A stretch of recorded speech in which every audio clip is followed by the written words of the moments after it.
Hey, look, Hannah, I remembered to share my screen with everybody. Do I get extra points for that? Yeah. Oh, thanks.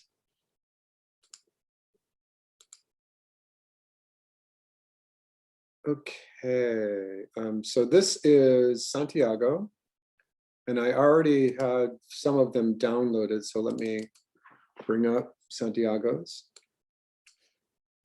and move the playhead out of the way. All right, set it on loop. Okay, so when we're critiquing block cycles animations like this, I want you all to, here, let me do it this way. You look for like the up and down motion first, right? And I can see that there's a little jitter right there. You didn't quite do it exactly like my demo, but that's okay. Because I think that you did it similarly. The head, neck, and body are going straight up and down. They're not wiggling back and forth, but there is a little jitter there. It's probably you moved like the very last frame, 31, just a little bit incorrectly. Where's my waiting room? Oh, you know, this is the weird thing. Oh, it is, here it is. Yeah, when I get the announcements for Zoom, they're the same tone as the emails for Kenyatta College. So I get emails like during class, and I think people are coming in. So let's just look at the, yeah, and then you look at one part or the other, then you look at the right arm just by itself and train yourself to look at one thing at a time. That arm looks good. It's a little broken. So if we stop the playback, and we see that the arm is just going forwards, and then it starts going, I like this pose right here. The arm has a nice bend to it, but then it straightens out just a little too much. I think you always want to try to keep the arm bent, even just a little bit. And then at speed, you can see that little break when it starts to, when it goes from straight to actually being bent again, it's very obvious. Line work is a little messy, but that's okay. Right foot. I think that it's okay. There's one thing that's happening, and is that, and this is a common error, a common mistake, that you don't plan out the positions of the knee as carefully as you should have. And what happens is that the right upper leg, the quad, looks like it's shrinking a little bit. Can everybody see that? It looks like that right quad is just, especially right there, especially when it starts to go forward, it looks like it shrinks just a little much. And I think that what happens is that you just took the knee from this forwards position and you didn't draw it all the way down far enough. The feet look okay. It looks like the foot is jittering too. Let me stop the playback. So I'm just going to go frame by frame. The right foot's going forwards. It's going to the ground plane, and then it comes up a bit. That can't happen. So let's go backwards in time. And this is like an example here of the example of the left leg being fully extended and the right leg being bent, but the right leg is too short. And you should be able to see that. You should be able to like pick up on that.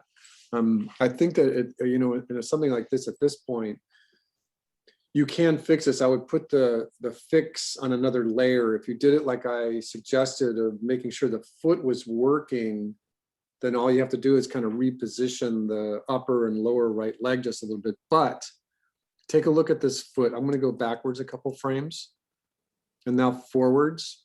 And so it's going through its arc. The foot goes forward, and now all of the weight is transferring from the left foot to the right foot. And when that happens, he reaches his full extension here, so that right foot and right leg are still in the air. And then the very next frame is incorrect. This foot cannot go backwards and up. So this foot has to be on the ground plane. So Santiago, if you're listening, are you listening? So let's just follow it from that point. So this to me looks like that you have, it could be that you copied the first frame into the last frame. I'm not exactly sure. Because this should be the first frame. This should be the last frame. So I don't know exactly how you did that. But let's just take a look at the left foot, because a lot of times seeing the left foot's movement will give you a cue for if you copied and did it wrong. So the left foot looks correct. The left, and then it's speed. So I'm just going to look at the left foot. No, the left foot is jittering too. So you can see that when the left foot, so I'm going backwards now. The left foot is sliding along the ground plane. The left foot starts to bend, and then it comes up a little bit, and then goes backwards, right? And so I'm going backwards now. Again, we'll watch. The left foot is going backward, up. It goes up, and then backwards. So when that happens, and then it catches up to the very first frame, that there's a little jitter right there. So Santiago, the way to fix this is to make sure that you have, I still have not mastered how to bring up my drawing tool in Zoom. So the only thing I can tell you here is to make sure that you have the arc drawn correctly.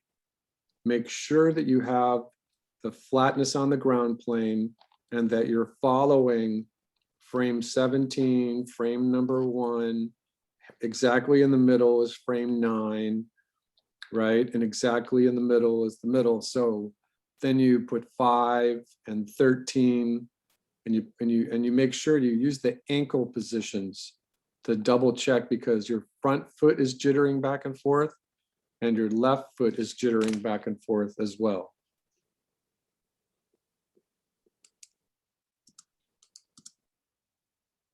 Now you see, when I draw the arc like that, you can definitely see it, right? Everyone see that?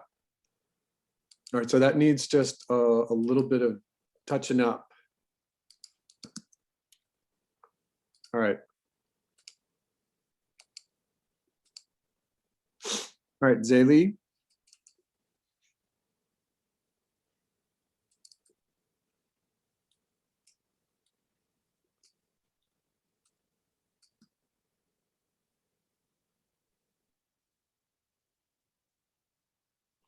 Okay.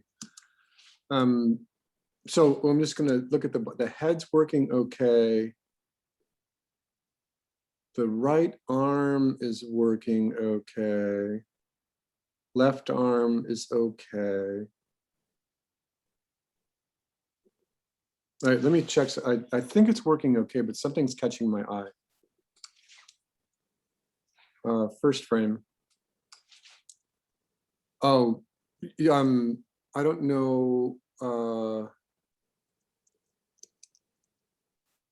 Let's just take a look. This is, so one thing that might be happening here, Zaylee, is that when we start with the frame, the first drawing in the contact position, you know, I have this open, let me just go to it. One of the reasons why we start with the frame in the contact position is because that is on this mark right here. So right here, the head and body are in the neutral position in the contact position. And then when we go to frame number 5, that's the down position. And so this is what sets this oscillation correct, is that you go from contact, down, passing, and up. And if you start your frame on the frame that's in the middle here, that would technically be frame 9. And I think that that might, I don't know, let me see what you've got here.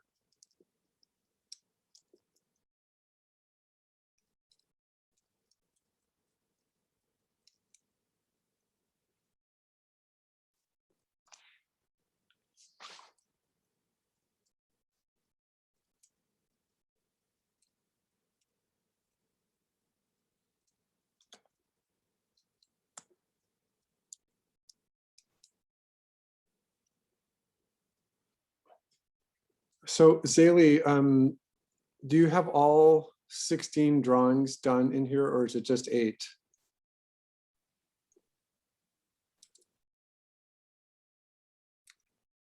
I can't see. Do you have your sound on? Go ahead and turn your sound on.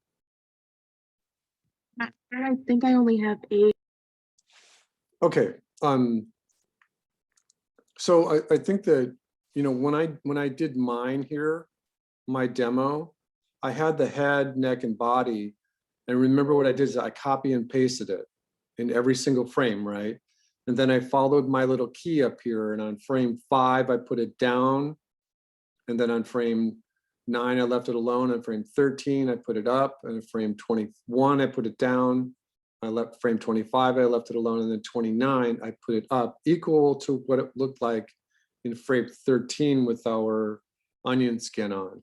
And then I went back and did the in-between positions for the head, neck, and body. That's like the first thing I did.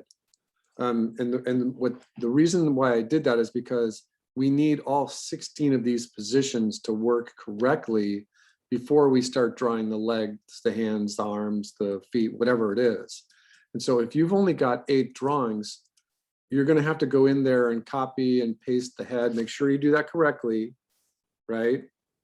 Make sure you do it correctly. But I think that you've also got quite a bit of detail in your drawings. I think that's okay. But this is the only thing that's happening is that in this, what happens, and it's very common if you use this as a pipeline, is that when you get to this position, the very next key looks like they just switch. Because it's on 4s. Technically you're on 4s, right? So at speed then, see how the legs kind of look like they kick each other? I think it's working. You just have to make sure that you do the in-betweens correctly. The first thing that you might want to do though is get the hands fixed.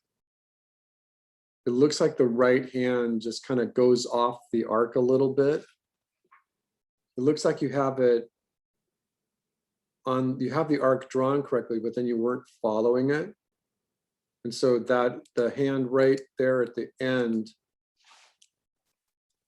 wherever your end is, right there. So you drew the rough in the correct position, but then you kind of tied it down just a little off a little bit.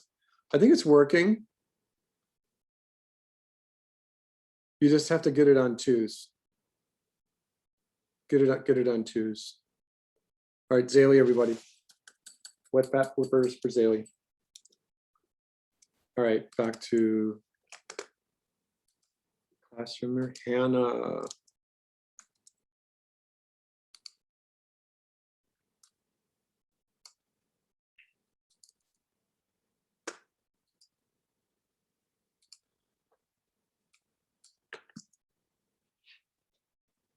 All right, remember, one thing at a time. This is a technical thing, right? Head's going up and down correctly. There's no jittering, arms, knees, feet. Okay, this looks great. Oh, yep, nice bend on the feet. It looks great. Yep, okay. When it's right, there's no, it's like, this is one of those things when you're doing technical animation, if you did it right, there's no critique. Sorry, Hannah. we could talk about it, but it wouldn't make much sense because it's working. Today we're just going to talk about, you know, other overlapping, putting clothes on it, or like I saw that one of you actually did overlapping action with hair, and we'll talk about that in just a moment. All right, thank you, Hannah. All right, Brianna.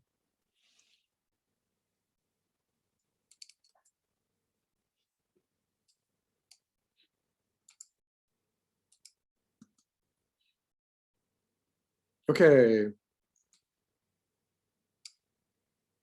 Again, just start at the top, make sure the hands, arms, okay. Yeah, it's working pretty well. I don't see anything that's catching my eye. It looks done very well. One thing is catching my eye, and that is that from my little demo, remember that I I put the little crosshairs for the shoulders and hips on the head, neck, and body before I copy and pasted it, so that I knew that this is the shoulder, this is the deltoid, this is the hip, this is the nearest part of the femur, right? This is the proximal end of the femur. You don't want that to move around. So in your example here, your arm is kind of detaching itself from its original position a little bit. And I think you can fix that just by always having the arm the same distance from the shoulder, from the line that is the neck. All right, that looks pretty good. Hands, everybody. Yeah, that's just tweak that a little bit. And for some reason, even though you painted it, your arm is transparent. So you can fix, that's an easy fix, but yeah, fix the position of that little shoulder right there.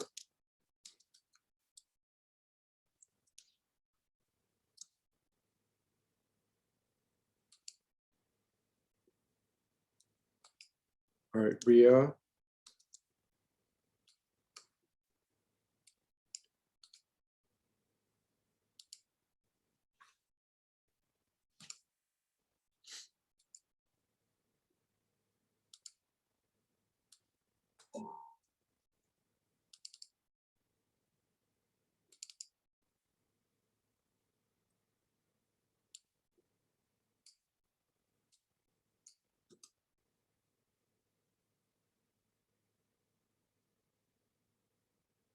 Okay, very stylized walk, which is fine. And I think that what I'm looking at is that you did yours kind of off the lecture notes. I mean, not from, but off it, just on your own accord, just a little bit. So there's a couple of things that are working and that are kind of interesting, and there's a couple of things that kind of need attention. The thing that's working is that you've got a really nice attitude in the walk itself. You know, I think it's fine to have that character leaning like that. You can certainly have that kind of attitude. The feet are working. It's working really good. I mean, I think it's a little fast. Ria, are you there? Yeah, I'm here. So is it fast because you're on twos, or you only have 8 drawings on twos? I think it's 8. I did 8 drawings on 3s. 8 drawings on twos. Well, I'm surprised. A little weird. Well, no, I think that I'm kind of surprised, because the math would be is that when we do the lectures for this walk cycle in class, I always get up in front of the class, and you know, I have the students get up in front of the class too, and we get our stopwatches out, and we all come to a consensus that from right foot forward to right foot forward, or left foot forward to left foot forward, that the average is about 1.5 seconds. And then when we do the math backwards, we come to the conclusion that 1.25 seconds is close enough. 1.5 seconds is 24 plus 12, which is 36 frames. 36 frames is 1.5 seconds. But 32 frames is 1 1/3, and that's close enough. But what we decided on is that it is 8 keys and 8 breakdowns, which is a total of 16 drawings on twos, which is a total of 32 frames. So, but if you only have 8 drawings on twos, then I'm suspicious, because that would mean that it should be twice as fast. So I think it's 8 drawings on 3s. 8 drawings on 3s sounds about right. Yeah. So it can be done this way. It is more of a sprightly walk.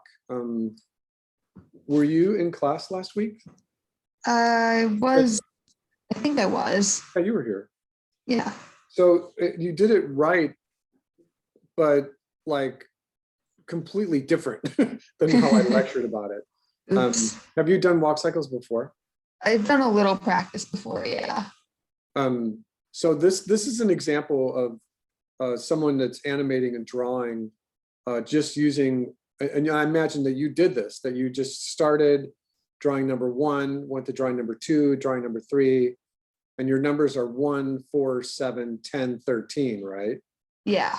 So it has more of a spontaneous look to it for that, which is good. And you've got everything right. I think that you've got the up and down motion correctly. You've got some nice, you're still finishing the arms. Yeah, the arms, I did not get to them. But this would be an example of 8 drawings on 3s, which is 24 frames instead of 32 frames. That's why Yeah. it looks so much faster. So the difference is eight drawings, eight frames, which is Yeah. 1/3 of a second. So when we see this working, this is like exactly 1 second of animation. Right. Yes. And then my example is 1 and 1 1/3, 32 frames. Yeah. So you are hoofing it to get to the bus. I don't care. Right? Yeah. You are hoofing it to get to the bus. I think both of them are correct.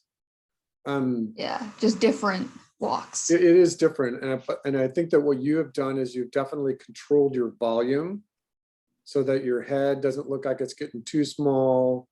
Your legs don't look like they're getting too small or anything. Okay, but yeah, you did it right. Keep going with this. Sounds Keep good. going with this. Okay, hands, everybody. Gonna go back to here and refresh.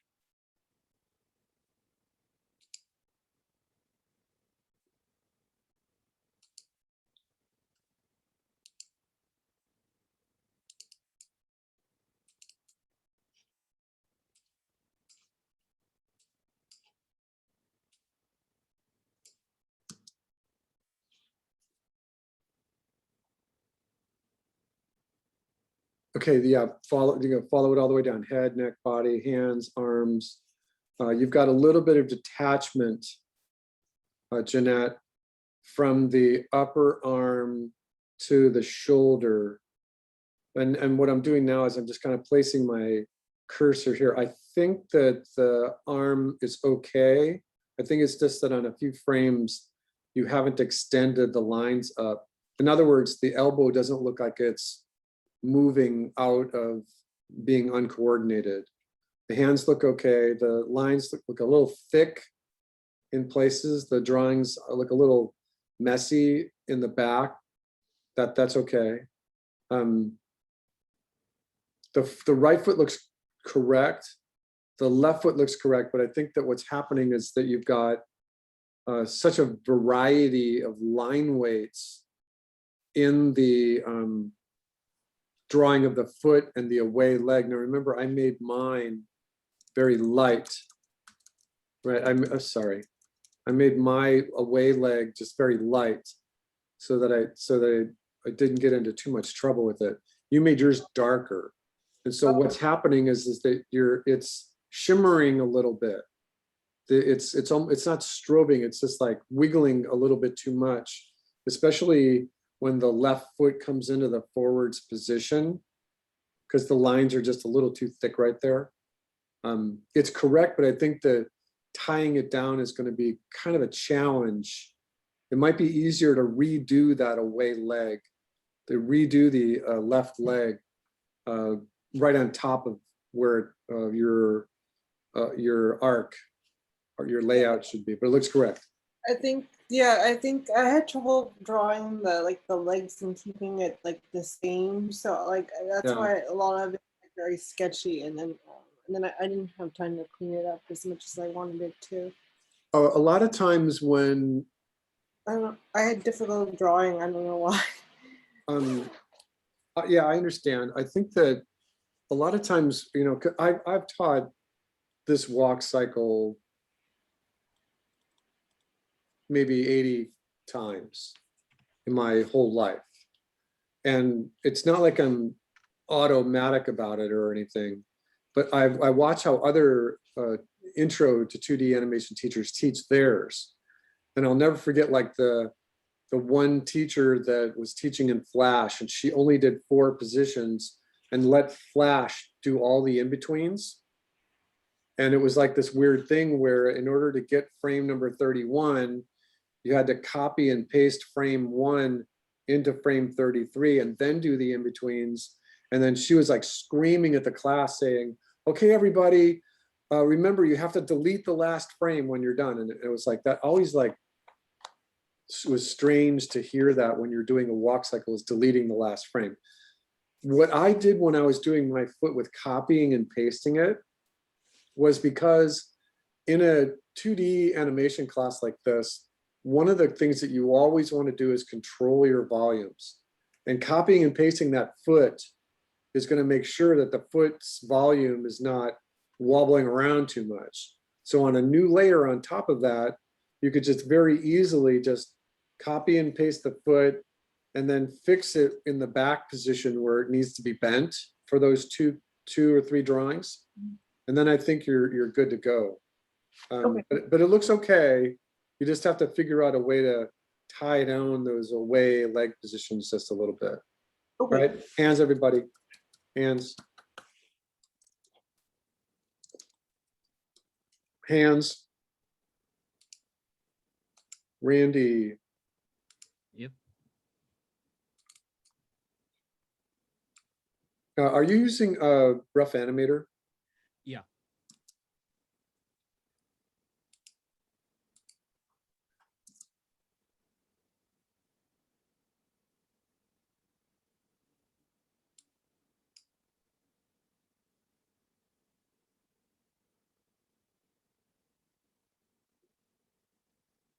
Sorry, something's catching my eye and I'm trying to figure out what it is.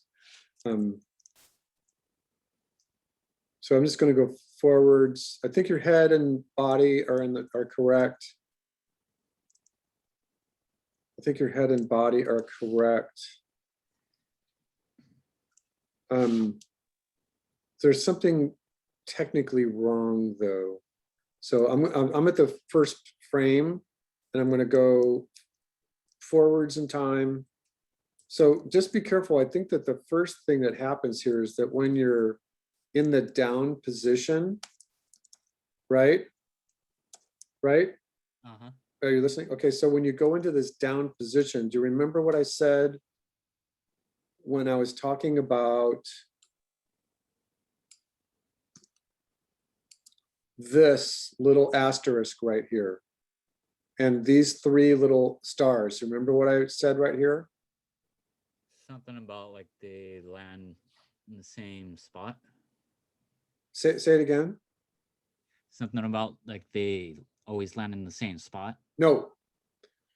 Every animator in the world knows that drawings 3, 5, and 7, and therefore 19, 21, and 23, the knees go forwards.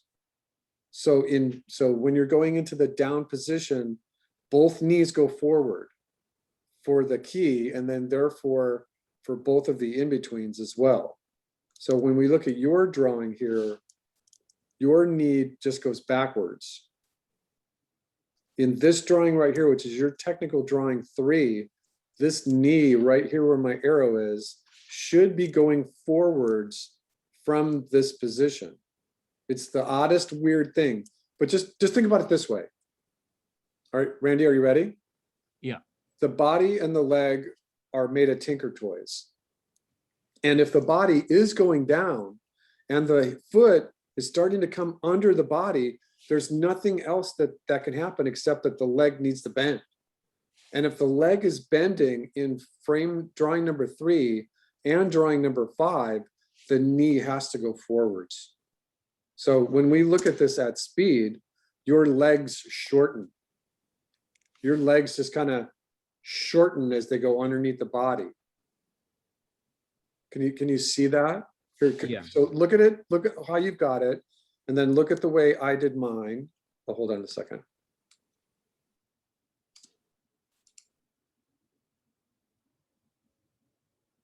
And that my knee goes forwards. It's a little rough right there, but it is going forward. So that's one error. And then let me see, there was something else that was catching my eye. And it was catching my eye, oh, sorry, in the rear position on the right leg. So the foot, this itself is a really large gait. And so remember that if you're following my example here and you're using this arc for the heel positions, for the ankle positions right here. And remember, we did talk about this, about using those examples from Richard Williams or whatever, that they really do have this really large gait, but that's incredible. This gait right here is like, whoa, it's almost like you're dancing or you're exaggerating it. And the other part of this is that this, I believe, does not match this. See what I mean?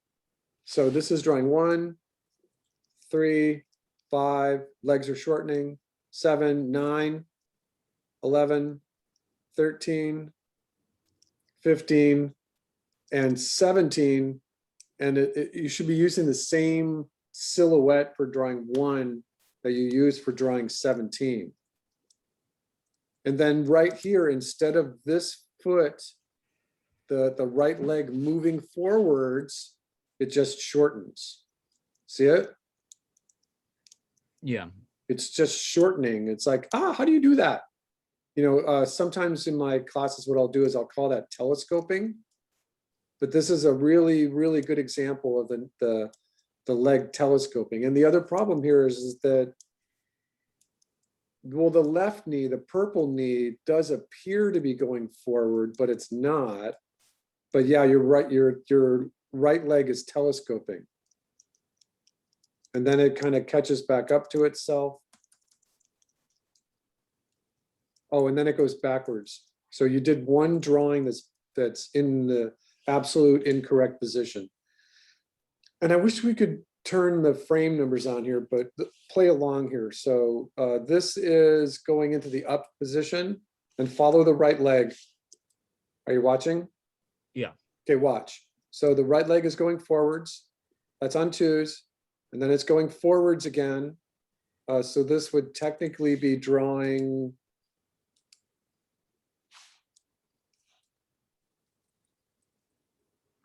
either 23 or 25, something like that. But watch. Are you watching? Yeah. Watch. It goes backwards. It can't go backwards. This is the frame before it. Your fire plug is right there behind him. Your fire plug keeps going to the left, but his leg goes backwards. So this, whatever frame this is, it's absolutely going in the wrong direction. And then you catch up to itself on the right, the left leg is reaching almost this full extension. And then the right leg has to catch up in a couple of drawings and get back to that position where you started with. Now look for that while it's playing back. See it? Yeah. Right there, right there, it's kicking. So you have one leg that's in the incorrect position, but your legs are also telescoping. This is an example of, it might be easier to just do a new one. Save if you have the arms and legs on their own layers, I think they're working okay. But it might be easier to redo the legs instead of trying to fix it. All right, Randy, everybody.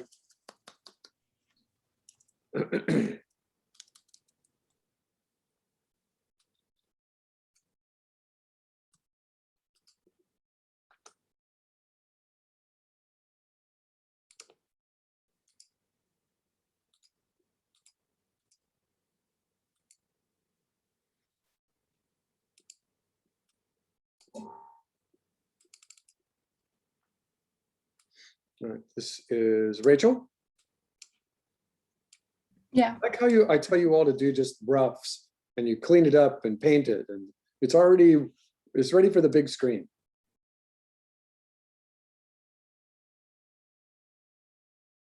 Okay, looks good. First glance just through it is nothing's catching my eye. Yeah, it looks good. The only thing that you could work on is maybe rotating the hands forward a little bit as they go into the front position. And it Okay. looks good, looks good. Hands, Rachel, everybody.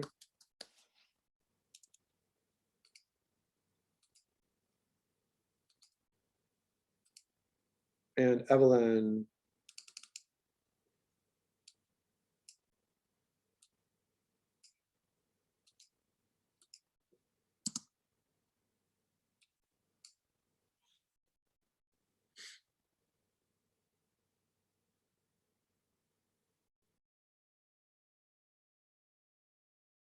Okay, that's really good. One thing is catching my eye.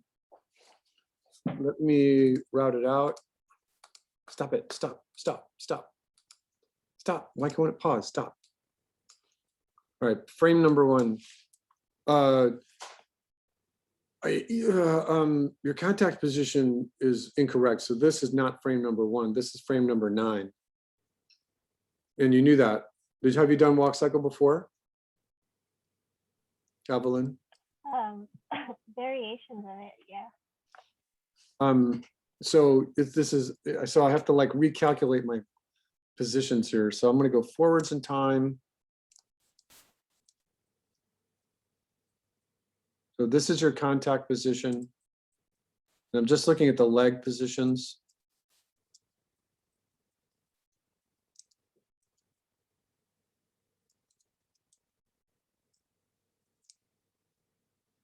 And I think there might be a little problem with this last drawing going into the first drawing, and that's the problem. How many drawings do you have total in your project? I have 17.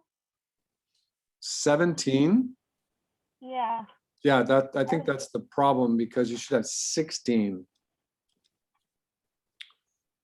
Yeah. So I want everyone to just concentrate their eyes on this particular keyframe right here and watch what happens when it cycles. Watch what happens when it goes to the first frame to the last frame. It jitters. See how it stops right there? So you need to just delete the last drawing. And I think everything will be okay. All right, and I don't mind that you just have the left arm not cycling, carrying a baseball bat is fine. But we can talk about this today about doing overlapping action with the hair, because your hair is just kind of wiggling around. There's a better way to do this. I'll show you today. But yeah, you have to delete that last frame. But you did get it to work, even though you started with the up position instead of the contact position. Okay, look good. Evelyn, hands for Evelyn. Everybody, okay. All right, I'm gonna go back here. I'm gonna refresh this. Is there anyone who uploaded that I missed? Anyone that just uploaded?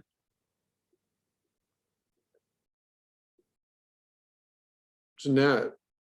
Oh, those were. This isn't from this week, but I submitted my bomb from last week. The Okay. other- Oh, I did too. All right, Zaley and Jeanette's bomb.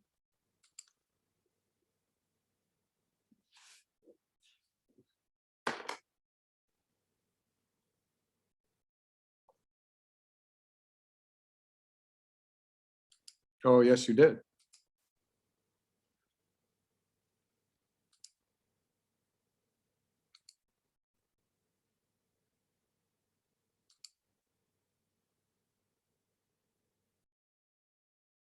Was this a resubmit?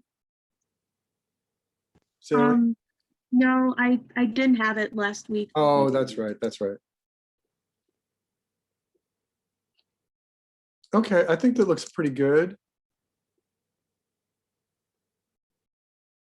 You know, it gets to the point. I think if I was looking at this, I might like to see a little bit more finesse in these shapes, especially like the sparks coming out of there. I think that they could be a little bit more detail in there, but you got the idea of the timing and the spacing. I think you missed the white frame, black frame. No, you got the. Yeah, I think you could have used the white flame, right, white frame, black frame, part of the explosion, but that's pretty good. All right, let me put that away. And then who else?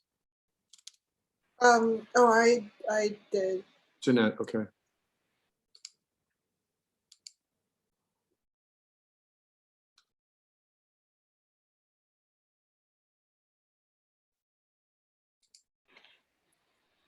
I think I turned it in on the late submission. Is it the E or the L? The E, right?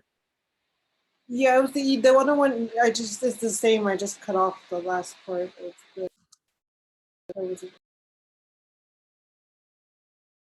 Yeah, okay, looks good. I saw that. It wasn't a bomb, you blew up an orange. At this point, you could just go back and repaint the bomb so that it is an orange. Because you can see that, although it looks like oranges and apples. So yeah, yeah, orange, apple, pomegranate, and then yeah, I think it looks good. My only suggestion would be is that once those little bits, remember that what's happening is that the bomb explodes. So watch me in the monitor. It explodes, right? It explodes. And when it explodes, all those things go way up in the air, maybe 10 feet.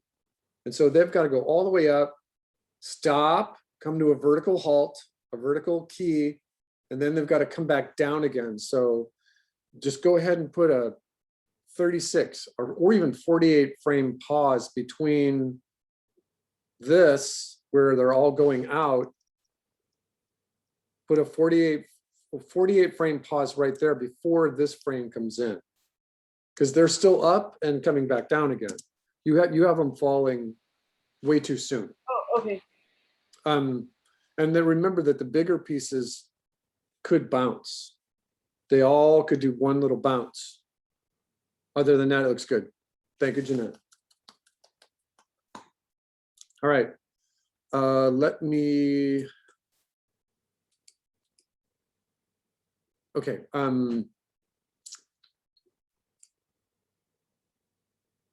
Just going to take another look at today. So nobody else uploaded for today? Okay, so what I would like to do, go ahead and take a 20-minute break right now. And we're going to do two things. We're going to talk about overlapping action for the hair, which is actually quite easy. Evelyn, you should be able to fix your hair on your baseball player. And then we're going to talk about a run cycle. And run cycles are easier as long as you've got the idea of how to do a walk cycle in your head. Yeah, okay, so everyone take 20 minutes. Take a 20-minute break.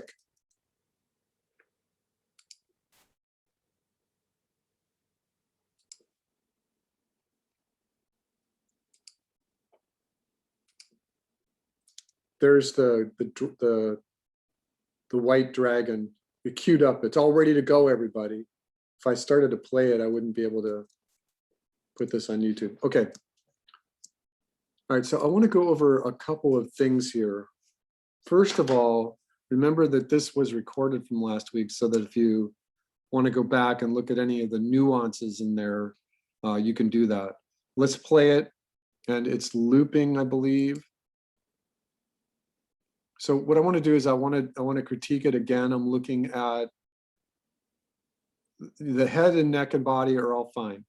I'm looking at the right arm. I want to make sure that the elbow is moving on a correct arc and that the arm itself, it doesn't look like it's straightening out very much in the front position, which is fine. Sometimes the animator likes to have the arm bend more in the front position. And I think that what you would have to do there is you'd have to increase the arc. You'd have to leave the arm in the back position where it is right here, but then you'd have to increase how far into the front the position would be, and you'd have to move all these keys. So right now, I don't think I want to do that. just because the walk cycle is confusing enough just as it is by itself. All right, and the way arm is working okay. The green arm is working okay. You know, there's a slight bend to the hands. It's okay. The right leg, okay, it's working okay. There's a little bit of line wobble in there just because of the position that I drew those lines in. And that's okay. The feet are working okay. Both the away and the near feet.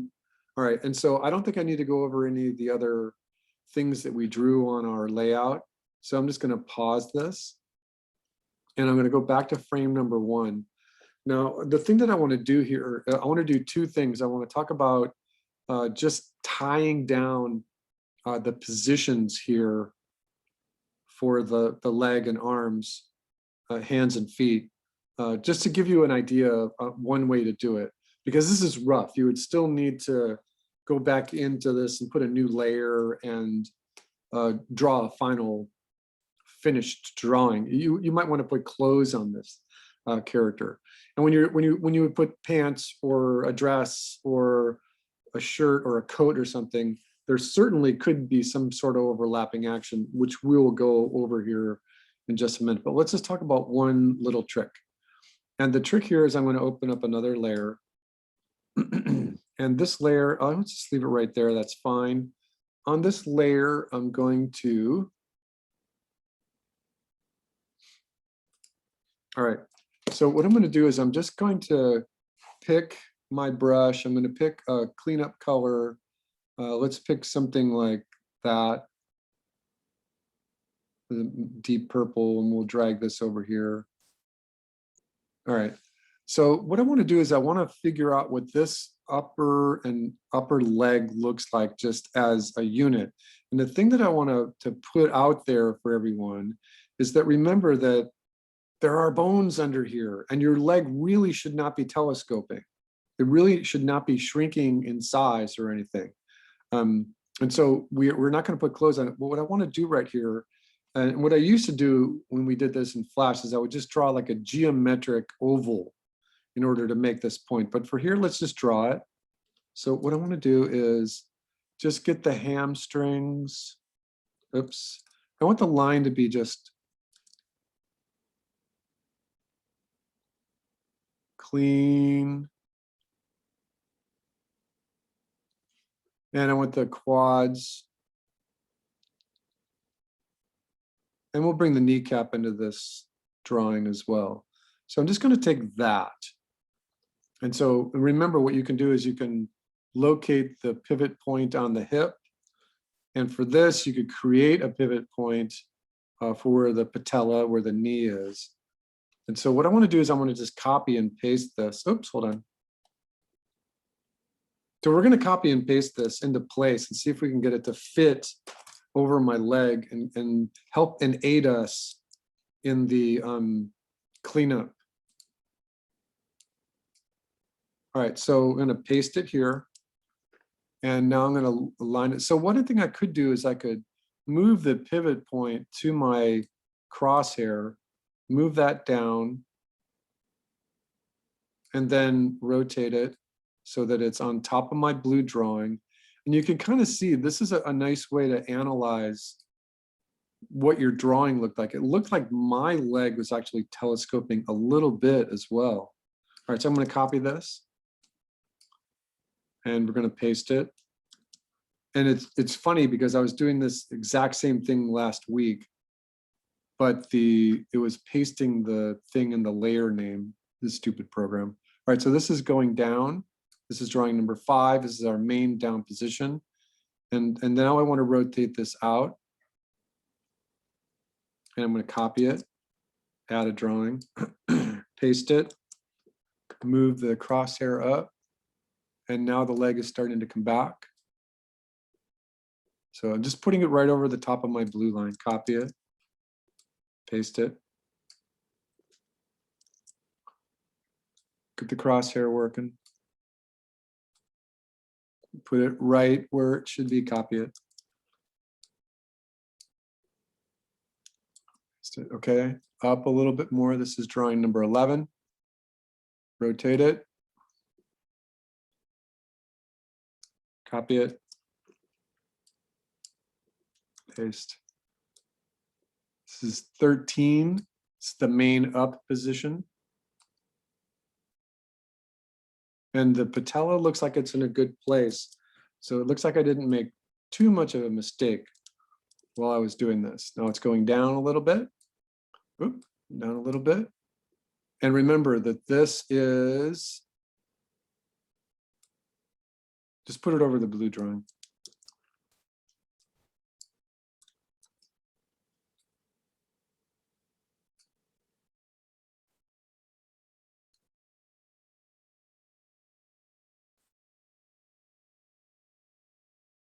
All right, copy.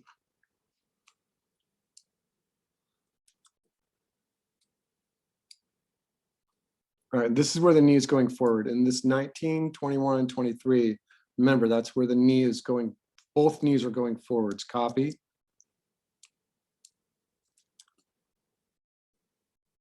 So make it go forwards from where it was. Copy. Now it will be in a backwards position on this one from this position, but that's okay. It's because the leg is in the air. Remember, we didn't do it this way last week. It would have been a little easier, but we also didn't know where to put it. So now we know where to put this.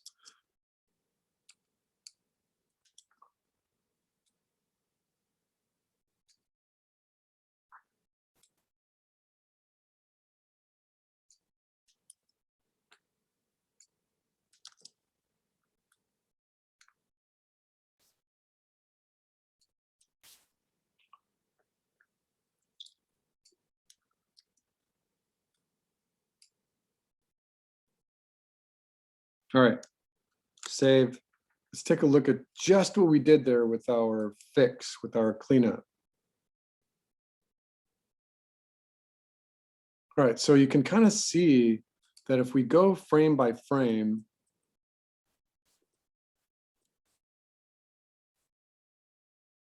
that there's a few places where you may want to make an adjustment. So my suggestion is that when you see this, because I see a little wobble, like right there, right there. So what we can do is we can just go in there and isolate that position. And I think it's right there. So I'm gonna turn my onion skin on.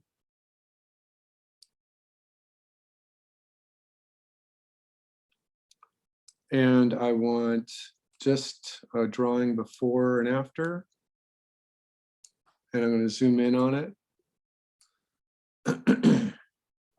Now what's happening is that I can see too many pieces of purple. So it's not going to be quite so easy here, but let's use it anyway.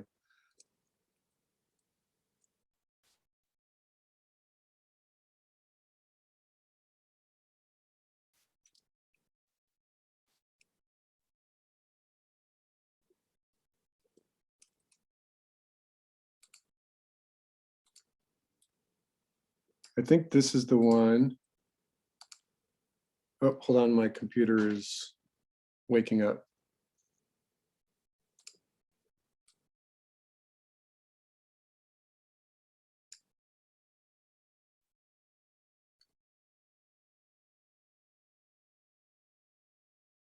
All right, let's see what that, so this was frame 15.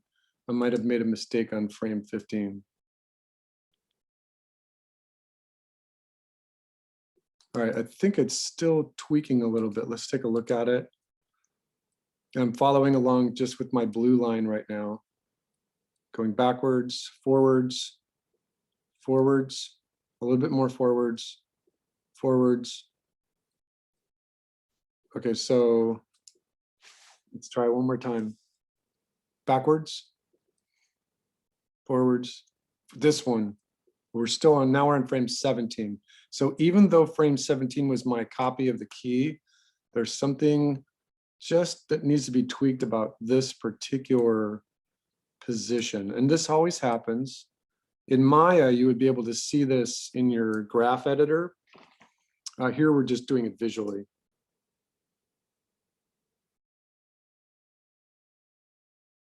All right, so that fixes or just completes what we would be using for quote unquote final lines for the right leg. And so what I wanted to demo there was just, that's a nice way to do it. You're following the same up and down positions using these crosshairs.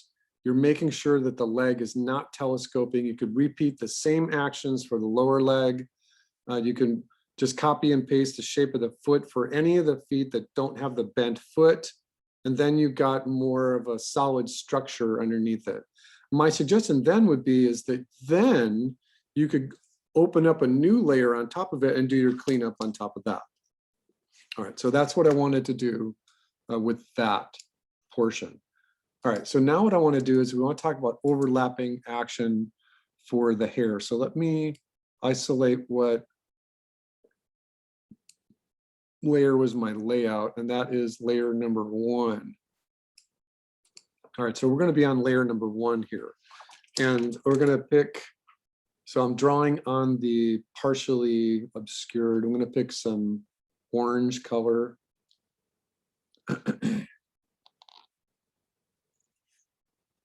All right, and so one thing that we want to do here, let's talk about something that's overlapping action that's going up and down, but that's oscillating. So in my screen up there in the monitor, often what I'll do at this point in the demonstration for a walk cycle is remind everyone, we're going to do hair. And so this character is going to have just a shape of a hair that's got a curl to it, like a ponytail or something. And the main action is going up and down. And this is a lot easier to do if I'm right in front of it. We just kind of have to imagine. And hopefully the zoom is not getting too much of a delay. But what happens is that if you put your hands together and then you drag one behind the other. So this is the main action. You're just watching in my monitor up there. The main action is up and down. Bring your hand simultaneous with it and then drag behind it. So slowly it's like it's going up, let this follow behind it. Then they have to switch places. And then it's dragging behind it. So it's dragging behind it. So what we want to do is we could figure out just from our graph here, we know that drawing number 5 is the down position. We know number 13 is the up position, and the copies are 21 and 25. And if we wanted to make some sort of mark in here where the delay would be, is that if this is the down position, then as it starts going up, right, as the arc of motion starts going up, this hair should still be going down.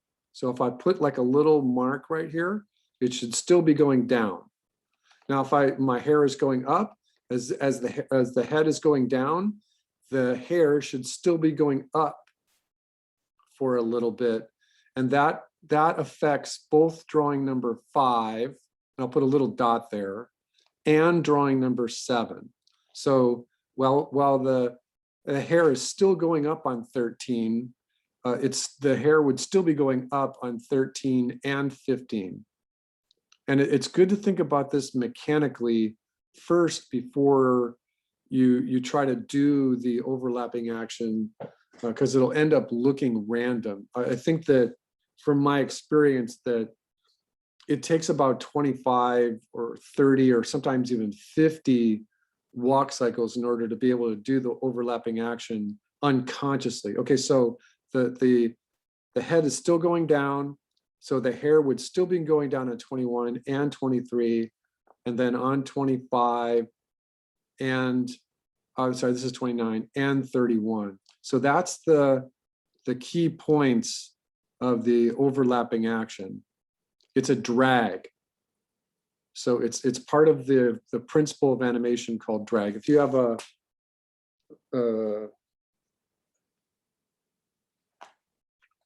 it would be like this. If you have, I don't know if you can see my little headphones. If I move my headphones, they drag.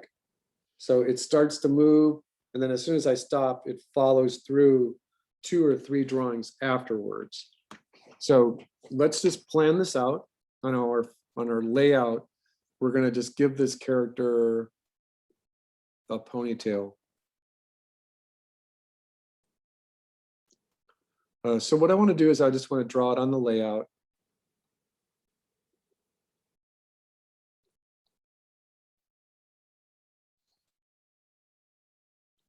And I think that I'm picking the ponytail here just because Evelyn used a ponytail for her character. So let's just talk about this. So there's my little layout right there, done in my orange color. It's on the layout. All right, so what I want to do is I want to go to the very first drawing, and let's transfer that just in the same yellow. Hold on a second. So this is my main drawing layer. So let's do it on the main layer.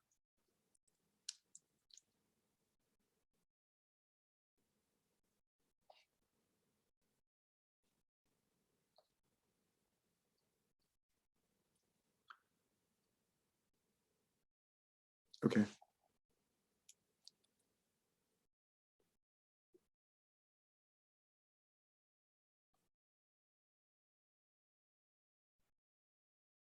All right, and the other thing that I want to do is I want to put like the contact point here.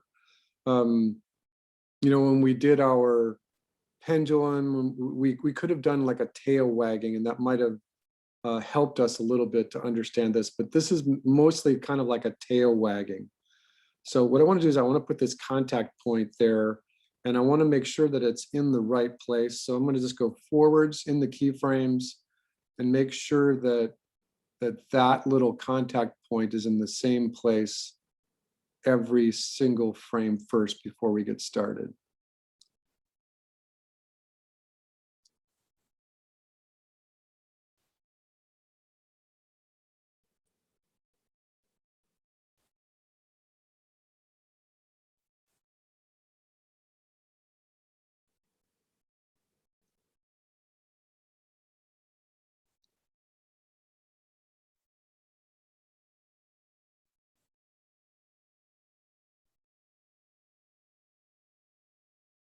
All right, let's play it and make sure that that little mark, that little registration mark is in the right place. All right, so one of the things that I did there, and it's hard to do that while I was talking, was I used the greater than sign on my keyboard to just go to the next keyframe.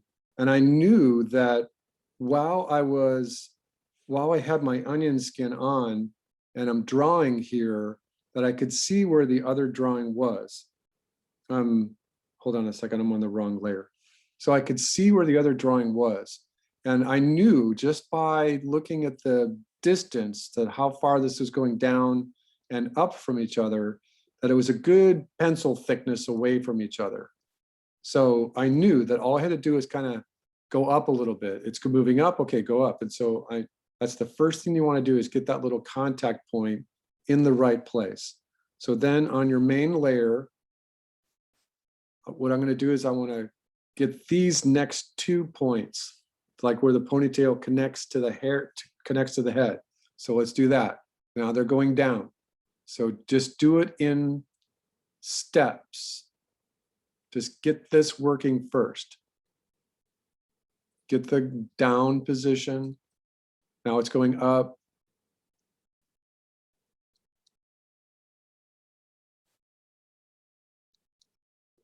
Continues to move up just a little bit, and in the final up position. Now it starts coming down.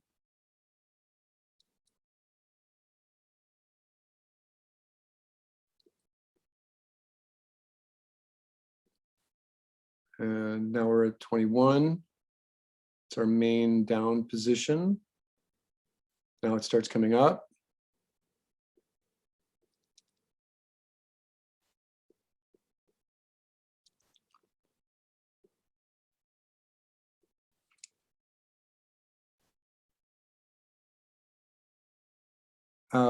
This one's coming down. Hold on 1 second. Right, that's coming down. All right, let's test the contact position. All right, that looks fine. All right, so now what we want to do is we want to start bringing this down. So on the first main key, let's go to the second drawing And just think about this oscillation that we were just doing right now. What's happening? This part of the hair is coming down. Remember, we're here. We're on drawing number 3. So these drawings it's coming down. So this is coming down. So draw one line coming down. This is going to kind of stay where it is. It's got the air resistance. So leave this in the same place just for right now. And remember that the other thing that we're doing, not only talking about drag, but now we're talking about animating straight ahead. So if I go back to my layout and I put straight ahead right here, I believe it's this layer right here. So I'm just going to put on the principles of animation sheet that I gave you, straight ahead versus key to key. So now what we're doing is we're animating straight ahead. All right, we're using the, so this is coming down. Now we're going to go to the next drawing, and this is 5. This is the main down drawing. So the hair continues to come down. And then this is still kind of locked in the same place. So bring this part of the hair down and then let it catch up to where it was. All right, next drawing. Now it's starting to come up, but this is still going down. Remember, we just talked about this, that little movement. So this part of the hair is still coming down. Now you can get this part of the hair to react a little bit. So this hair, I'm sorry, hold on. So this part of the hair is going up, but this part of the hair is going down.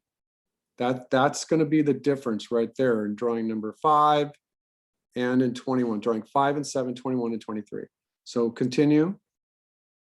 The hair is continuing to come up, but then this part, the hair can go even further down. So follow your marks. It's coming up. Follow your mark, is still coming up. And now it's coming, so that's drawing 7, that's drawing number 9. All right, and then, so 9 is at the top. Next drawing, it's still going up. So at this point, it can just continue to rise. Coming from your marks, it's still going up, but the end of the ponytail can just still continue to rise. It's going up. Okay, so next drawing. Now it's going all the way up. This is 13. This is the furthest up position. It's up to you whether you want to try to curl the ponytail the other way right here. We can try it.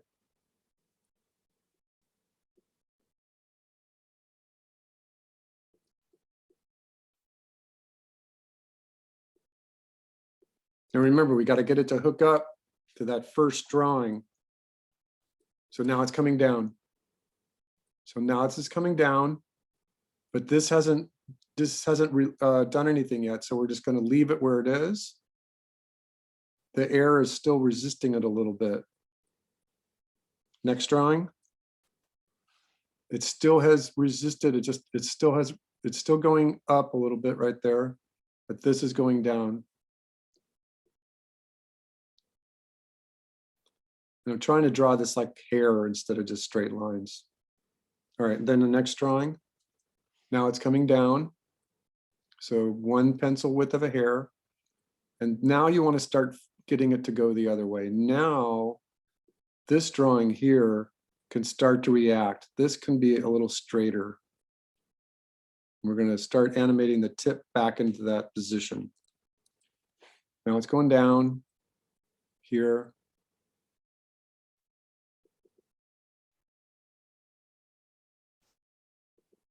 It also might help to just remind everyone there's a whole bunch of other ways to do this. All right, now it's going up. So in the 23, 25, 29, it's starting to go up again.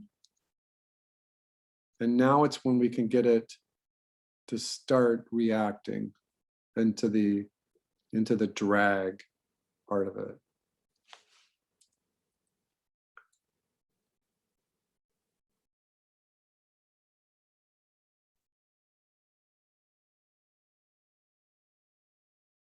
It's also easy really easy to screw this up.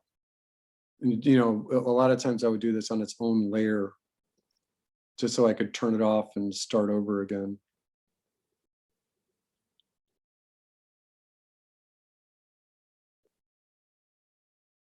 The other thing I'm doing right here is just kind of playing around with a little wiggle onto the right side here, because I know I have 2 more drawings to get to it.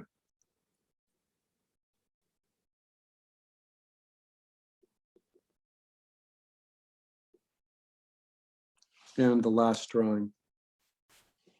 So remember, I'm going from this drawing is straight in between what I just drew and the drawing that's on the layout.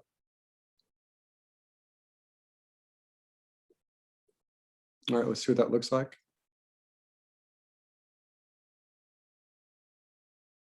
So I think there's a little bit too much of this extra wiggle that I did right here. I'm going to take it out. I'm just going to take this out just a little bit.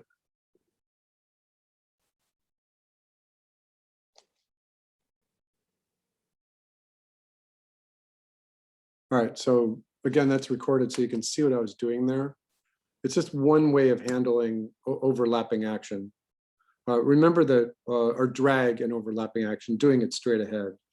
I think the key here is making sure that you have the drawing that you want to get to and from on the layout, and that you know that, just like I started here, that you followed through and did the correct position of where the hair contacts the head. Okay, so that's just one way to do overlapping action. Obviously, you could do overlapping action if the character was wearing a skirt. You just kind of have to, I would do that in its own layer, just if the leg is moving backwards more quickly. If you start here and this leg is moving backwards, then there would be drag on the skirt, and you could try the same exact thing, draw on the layout layer what that drawing looks like, what that skirt looks like, and then animate into it, and then make sure you animate out of it and then animate back into it. There's lots of different ways, lots of different approaches to the procedure there. You know, this is funny. I wonder if I accidentally erased an arm. No, it looks okay. All right, I'm going to stop this, save it. I'm going to put a new file. Okay, so on our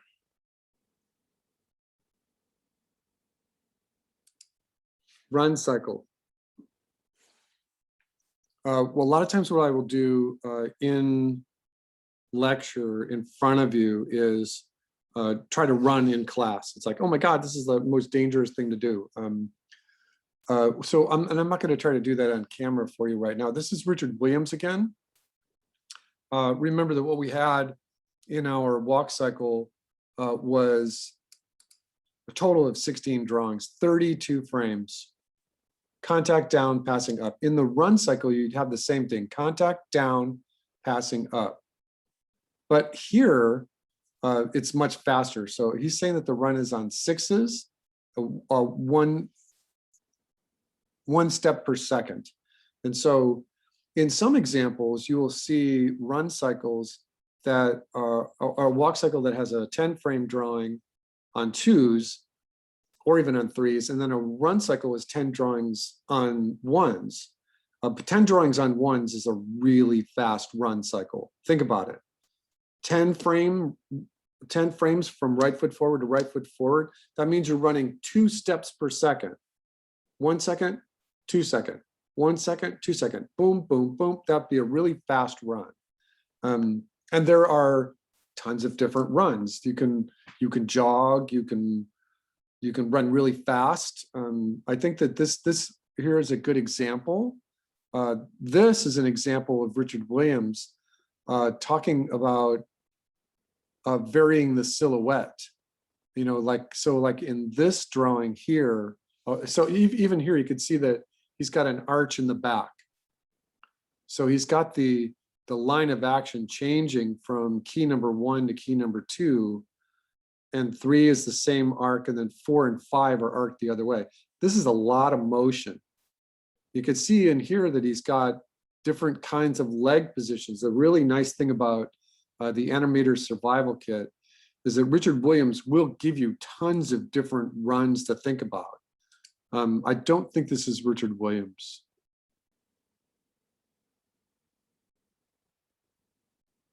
It looks like it, but I don't think it is.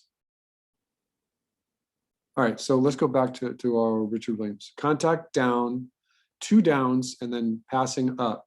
Contact down, passing up. The blacks are the repeated keyframe. The blue is the drawing after. And let's just kind of go with it. So let's go back to our run cycle here. Oops.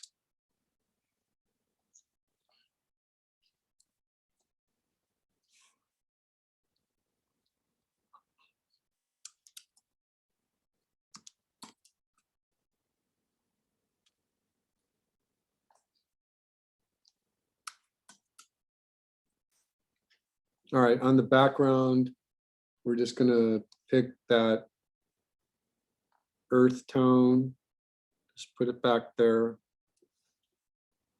Run cycle is gonna be on 1s. So let's do a layout.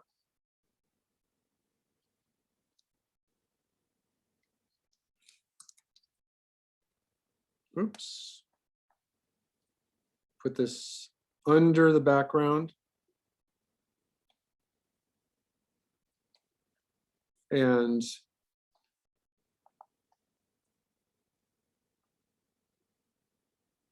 that's okay. All right, there we go. On the layout. So let's pick this pose. This is our main contact position. You can see from some of the other examples that the leg does not have to be perfectly straight. I think that it looks a little hard on your eye if the leg is perfectly straight. Let's make ours just a little bent.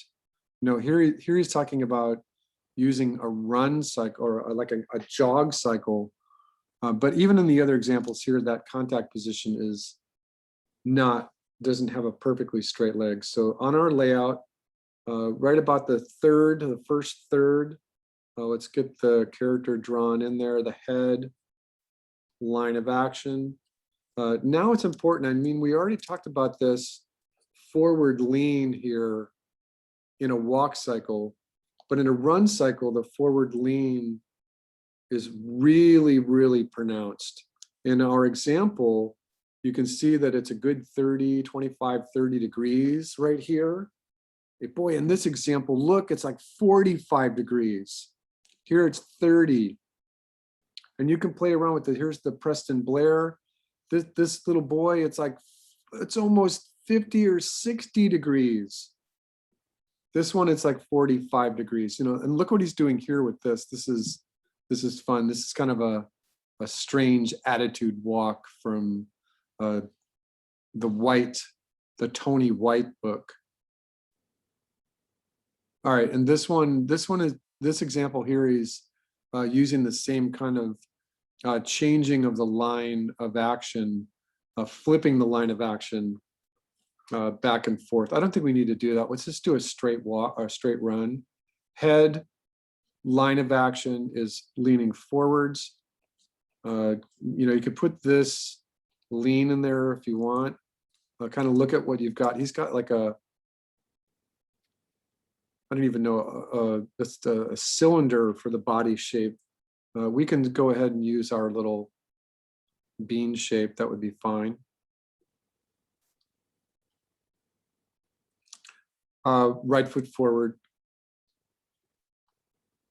So once again, I'm just going to lock in the hips.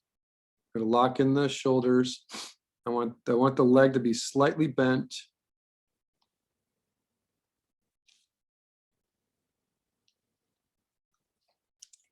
Oops, sorry. I didn't want to do that. That's okay. The heel hits the ground. So let the heel hit the ground. In the back leg, look at where the back leg is. It's coming straight off the line of action from the body. So just light, a little bit lighter. Go ahead and draw the arc of motion for the knee position so that you know where to get the layout for the left leg. Kind of look at there's a nice 45-degree bend right there. You've got a calf muscle. It's a compound curve. This foot is kind of 45 degrees.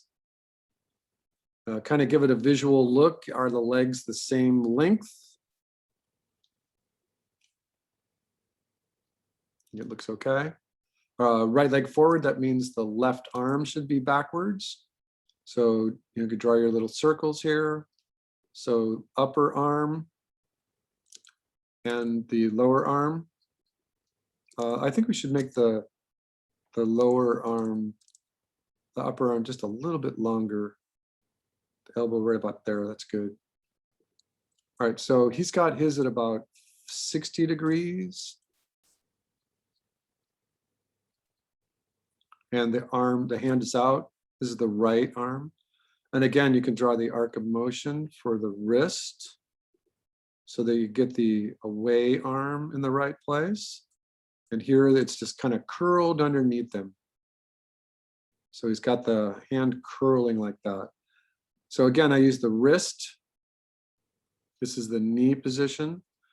Now, a lot of times what I'll do here is I'll stop the video, the lecture, and I'll play a bunch of videos from the internet. There was, when the Olympics were in Beijing, there was the most amazing thing that I ever seen on TV for run cycles.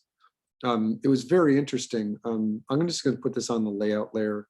The characters were running, the athletes were running, and so they had this and they were running as fast as they could. They were running the 400, and so this position here was like the quads were almost level with the ground plane.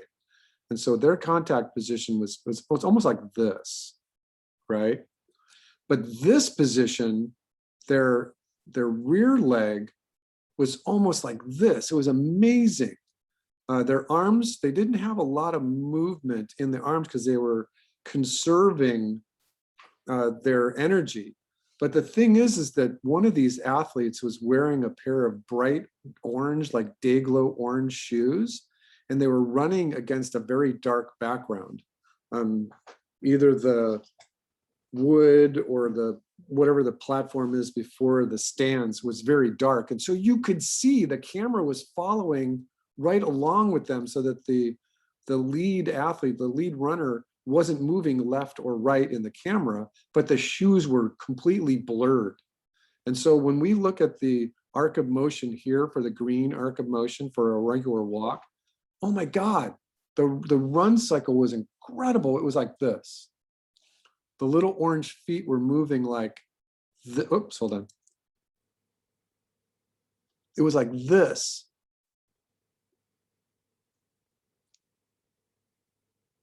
It was amazing. So that's as fast as you could run. That is as fast as you can run. For this one, what we're going to look at is we're going to use the ankle positions. We can lock in the ground plane, because this is the horizon back here. So this is the ground plane. But from our ankle positions, there needs to be a good swing right here. It's going to be locked on the ground for a moment or two. So it's going to be straight. Then it's going to go up in the air, and then not quite so pronounced as this really fast run. But it's going to look something like this.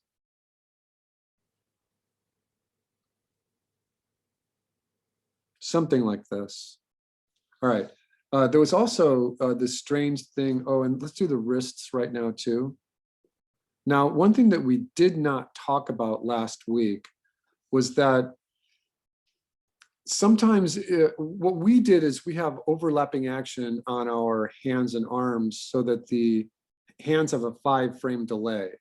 And so what I do a lot of times when I'm teaching this is train your eye to see where the heel hits. Boom, boom, boom, boom, boom. And then out of the corner of your eye, look and see if the hands are hitting their extreme position just 2 frames, 4 frames later.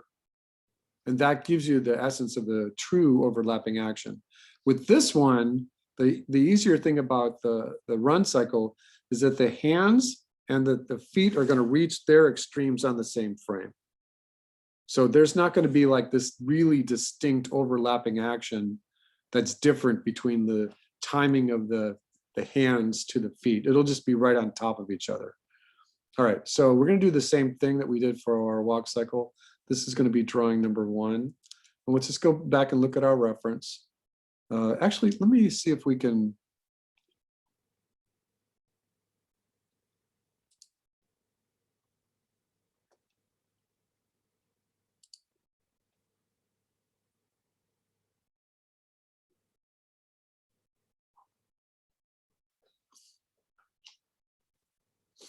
If anyone ever sees, this is a really great sheet that has Preston Blair's walking run cycles that are right on top of each other. They're really great. It has the up and down positions on the head positions that are just really great.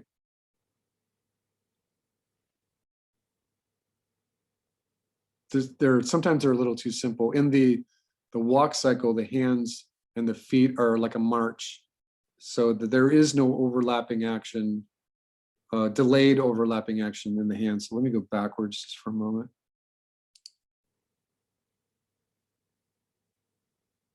You know, this is interesting where they're reminding you that the runs have a speed. And so this character here is running on 1, 2, 3, 4, 5, 5. So this is a 10 frame run cycle. But this one here is a 1, 2, 3, 4. This is an 8 frame run cycle. And in fact, one thing that you could do is remember that one big cheat is to draw the head, the line of action, the body. You put the arms just straight out because the character is like, oh, get me away from the monster, right? And remember what we did with the wheels on our car? Is that now this character isn't moving at all. It's just held in position. And then all that's happening is that you've got this, the legs wheeling around underneath it. And so you draw one like this, and you draw another one just slightly off, and a third one right in the middle, and it's like, and there's no legs at all. In fact, the funniest thing I've ever seen in animation was on Ed, Edd n Eddy.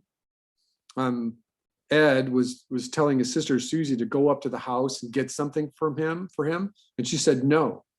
And he said, come on, do it. And she said, no, I'm not doing it. And so he started running. You know, he was just like in a standing position, and his legs did this. And they were doing this like, and then he reached down and grabbed the little swirling run cycle and put it on Susie, and then she ran up to the house. That was like brilliant. So remember, this is 3 drawings. You only need 3 drawings here to do like a really fast run cycle like this. So we're gonna look at this, the timing of this. Again, this has 4 keys, this is 8. It's really kind of easy to start with 10, just to use 10 drawings for the run cycle. All right, let's still go back to Richard Williams. This was interesting. Sometimes in the Richard Williams book, he tells you how to do stuff really strangely. It's like, oh, here's a really strange way to do a walk cycle. And it's very specific to the shot or the character or the story. And one of my students came in with this as a walk, and it's like, you just copied it straight out of the Richard Williams book. I didn't want you to do that. All right, I'm lost here right now. I have to go backwards a little further. All right, that's the one we wanted. All right, so yeah, this one is good. So let's count our drawings. 1, 2, 3, 4, 5, 6. That one has 6. So that means that there's 12 drawings in this run cycle. This one, 1, 2, 3, 4, 5, 6. Trying to look at the difference here.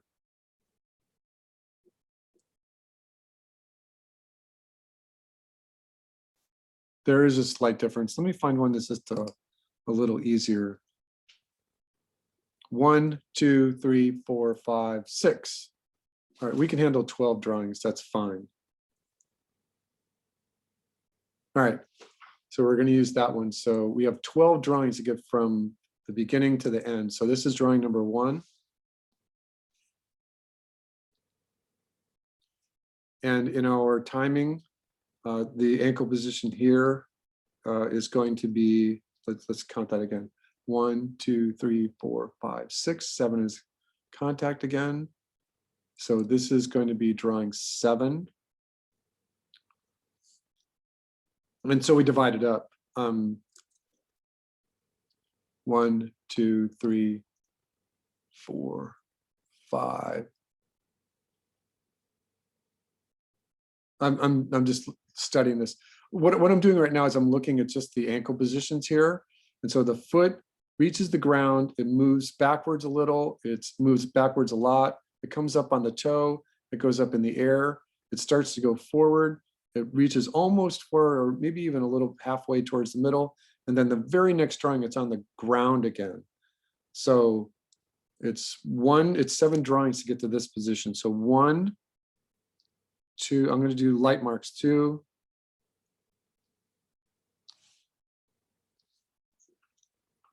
3, 4, 5, 6, and 7 is right there. So one of the things that I want to make sure of here is that these 3 drawings, these 4 drawings are equally spaced because the treadmill is moving at a regular rate. It's not slowing down or speeding up. So this is drawing 2, this is 3, this is 4, this is 5, this is 6. Those are all keyframes, so they're all circled. Then we got to get back to drawing 1. So drawing 8 is going to be right here. 8 and 9, and something's screwed up. Hold on a second.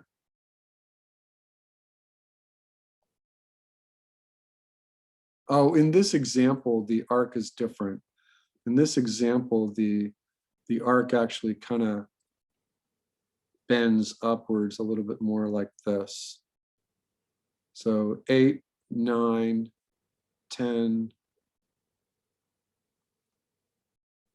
Something's wrong with my timing here.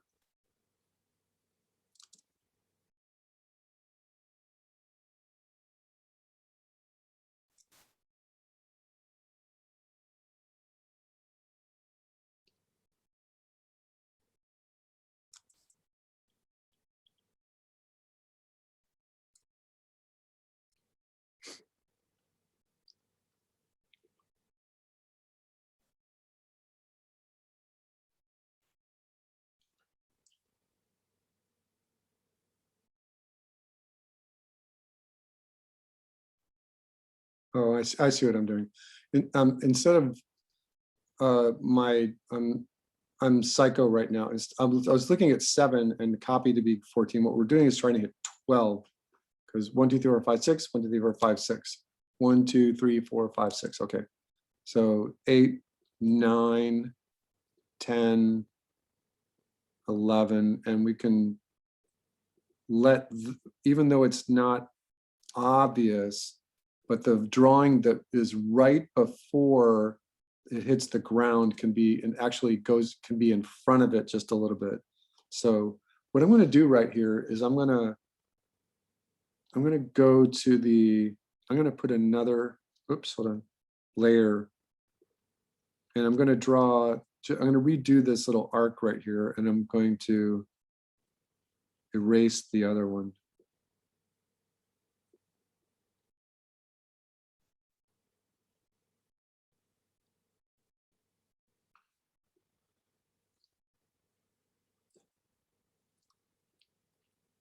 Two, 3, 4, 5, 6, 7, 8, 9, 10, 11, and we'll put 12 right there. All right, I'm going to go to this one.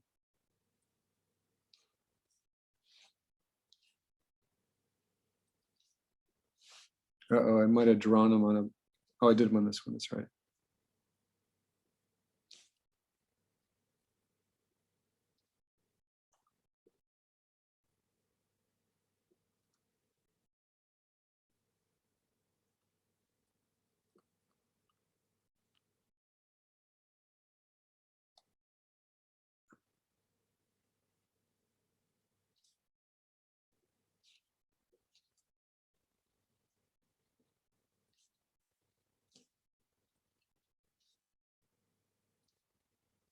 All right.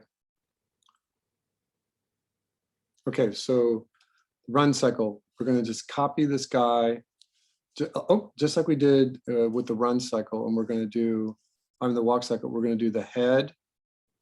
I'm gonna pick a different color, hold on. We're gonna do the head, neck, and body and get the up and down positions working correctly first.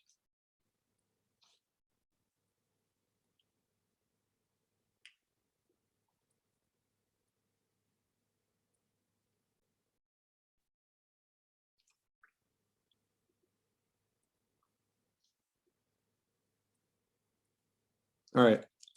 So in this example, we have the arc of motion. So let's go ahead and put this on our layout. So here's our nominal line, and we got a down, up, down, and up. So let's figure out our number. This is drawing number 1. This is drawing number 1. So in our example, 2 is down. And it looks like 3 is like in the same place as number 1. 4 is up. And 5 and 6 are coming down. 5 and 6. So do the same thing that you do here. This is drawing number 7. And then you have 8 is down.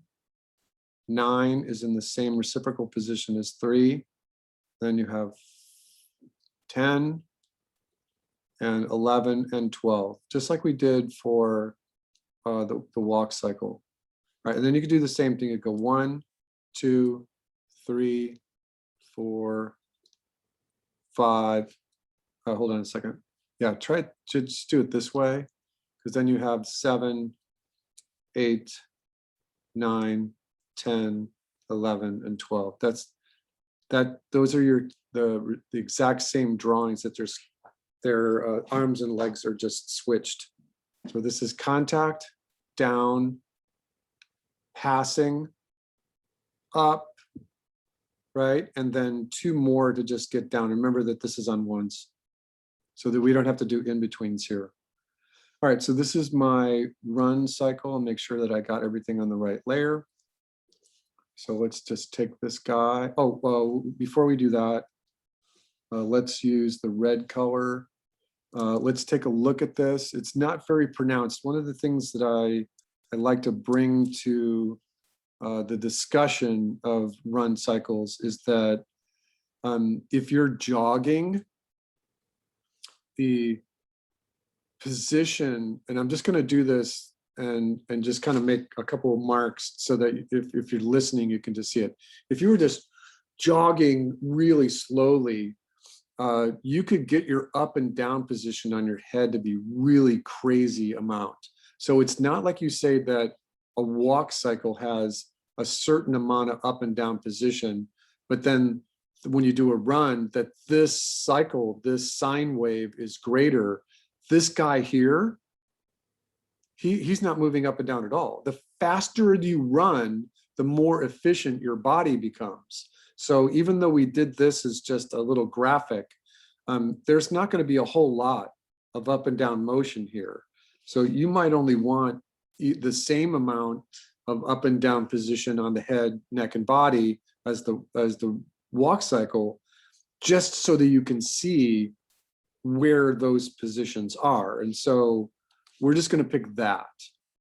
And remember, we're going to keep our head, neck, and body just in the same vertical orientation, because there's not going to be any chicken running. Your head's not going to be going back and forth.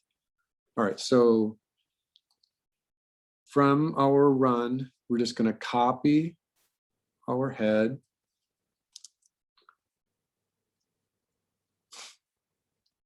Let me bring the layout. We need a total of 12 frames. And remember, you could do a 5-frame run or a 6-frame, five drawings, which is 11 total. I'm sorry, which would be 10 total, or 6, there would be 12 total. Either one works. All right, on this frame right here, paste. And we're gonna not move the pivot point, we're just gonna move it down just a little bit because we're doing this straight ahead. We're just gonna do it straight ahead. We're gonna move, so 2 is the down position. All right, 3 returns. So on this frame, we're just gonna paste it and leave it alone. On this frame, we're gonna paste it and move it up. This is drawing 4. So we're gonna move it up just a little bit. We're gonna copy it. We're gonna paste it and move it up just a little bit. So I treated this one a little differently than I did the walk cycle because we went and did in-betweens. Here, I'm just copying and pasting and moving just a little bit. So I'm gonna copy this position. Now these 2 drawings are coming down, 5 and 6 are coming down. So paste and move it down just about halfway between the drawing that you've got and where the first keyframe is on your onion skin. Add a drawing after, paste it, and just move it right into the position. There we go. Oh, that should be it. All right, so that's drawing 7. So this is the same position as drawing number 1. Let's just keep going. Copy, add a drawing after, paste. So remember, this is the down positions. 8 is the down position. And our onion skin is kind of invisible to us. So we're going to just put it right there. Copy it, drawing number 9, paste it, leave it alone afterwards, paste it. And these 2 are, this is drawing 10, so it's going up. This is as far up as it's going to go. And then the next 2 positions are just coming down. Copy, paste, move it down just a little bit, copy it, paste it, move it down. Oh, just a little too much. All right, save it. This is our run. And test just the up and down motion. All right, so mine is wiggling around just a little bit too much. It's just, so I mean, just going back and forth. Even though I copy and paste it, if you have the shift key to constrain, I think that would tighten it up. There's going to be so much motion here that it's not going to matter. Let's just keep going. So that works. If you're happy with this, you can figure out just using your move tool which drawing was moving up or backwards. I think we'll just keep going with the demo. All right, so drawing position number 1 with our purple color.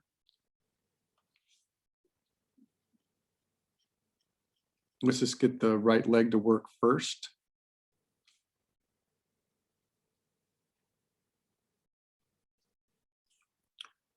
Bring that foot along with it. And a lot of times you could do this same thing. You can get the foot to move correctly through the cycle first, and then add the leg onto it. And we can do that. Sometimes it makes more sense to keep the run cycle and the walk cycle the same kind of logic. So we're going to go to drawing number 2, and we're just going to put that foot in right here. And we're not going to copy and paste it. We're just going to draw it in there. Oops, hold on.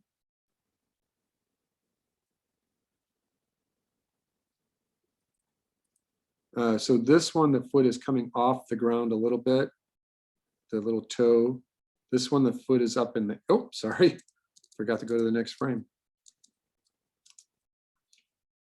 All right, so this is drawing 6.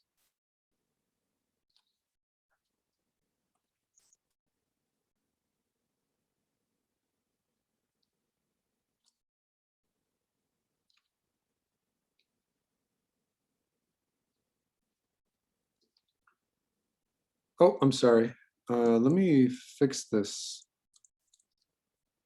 I got confused here for just a second. So drawing 1, drawing 2, drawing 3, drawing 4. I missed drawing 4.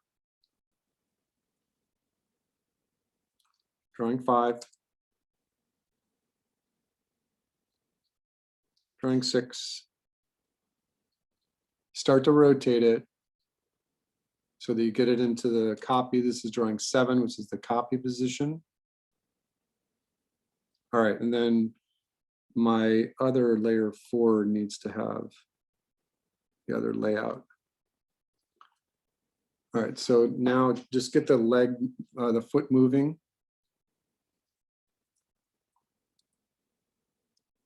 This is the drawing number 8.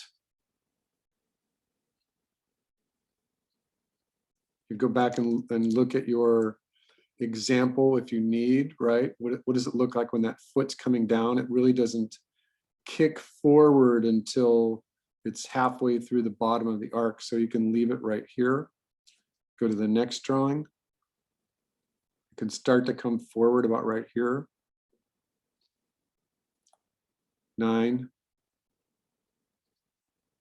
Make sure it doesn't get anywhere near the ground or your character will trip and fall. 10, oops, I went too far. 10, start to rotate it. And you're drawing number 11.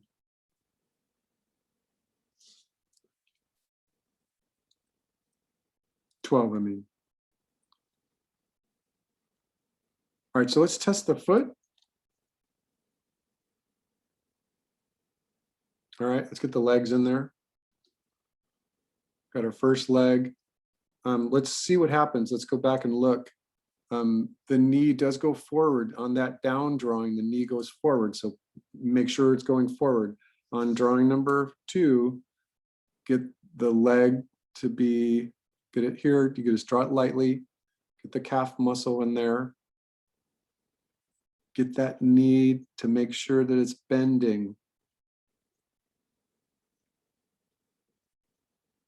All right, that should be okay.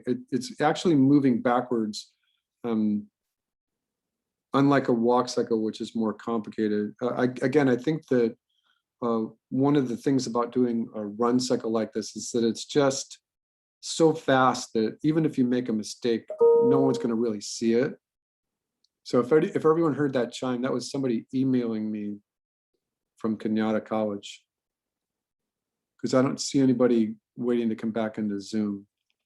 All right, so I'm just connecting the legs. Trying to keep some sort of form, some sort of muscle following the knee, looking at the shape.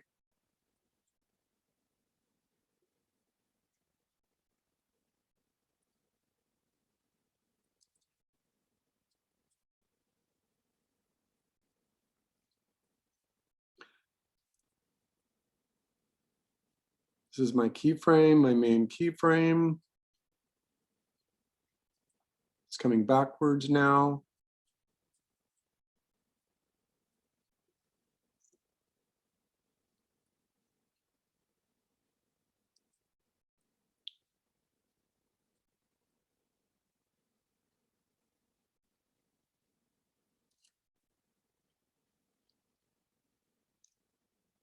All right, let's take a look at because we haven't drawn this position yet.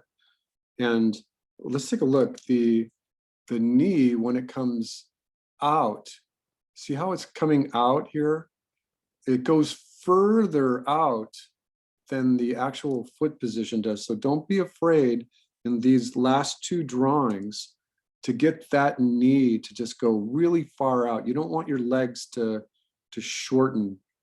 So go ahead and get that leg, that knee all the way out there. And I know I'm drawing kind of, it's rough right there. All right, so this one is halfway between this position and the final position. You can see it from the layout.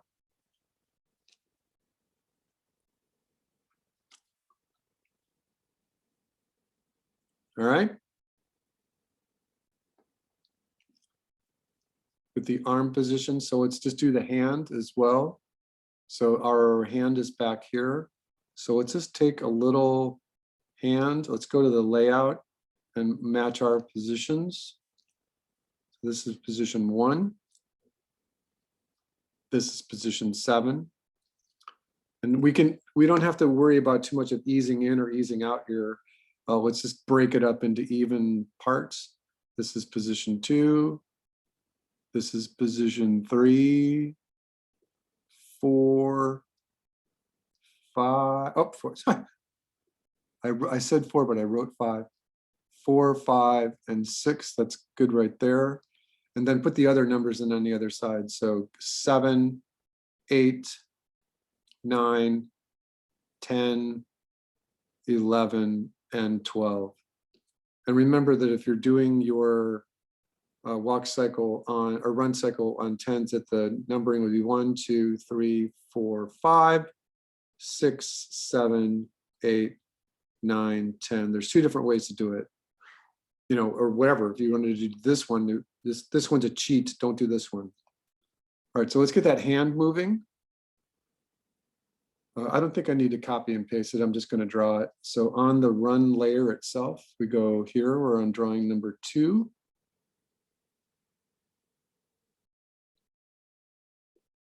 Oh, 3, 4. I'm rotating it a little bit. 5, 6, 7. It's curled the other way. 8. Bring it still with the same curl. 9. Have it start to come back the other way. 10. Can't see it, so don't draw it. 11. You really can't see it. It's in there. 12. Just put it right there. I'm sorry, this is drawing number 11.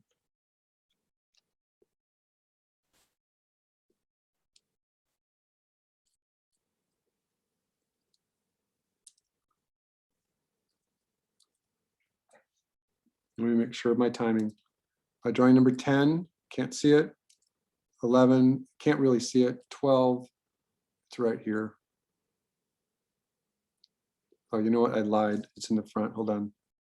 So drawing number 11 right here.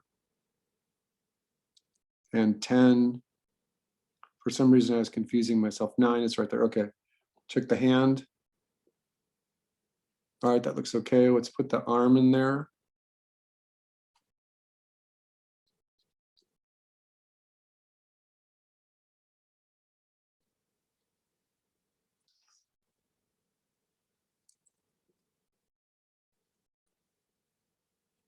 Remember to not lose the volume.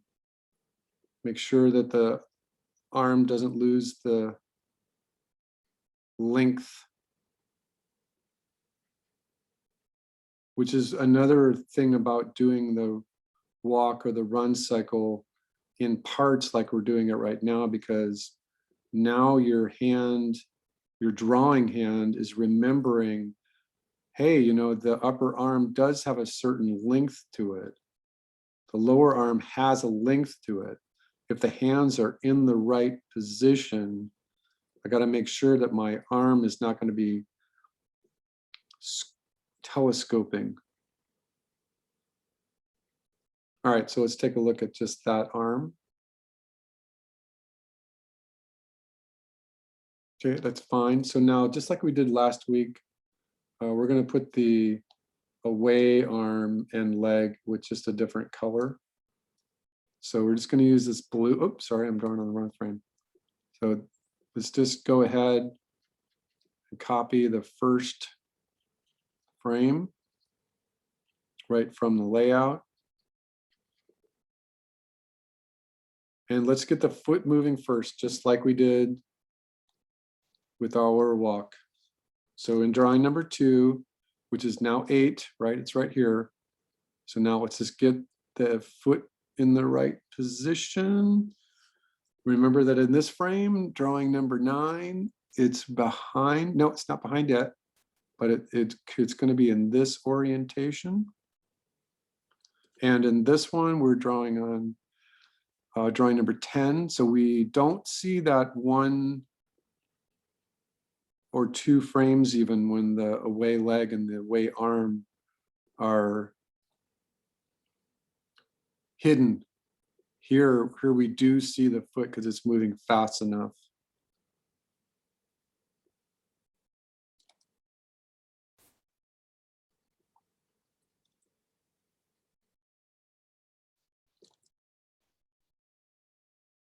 And I'm drawing a little rough, but that's okay.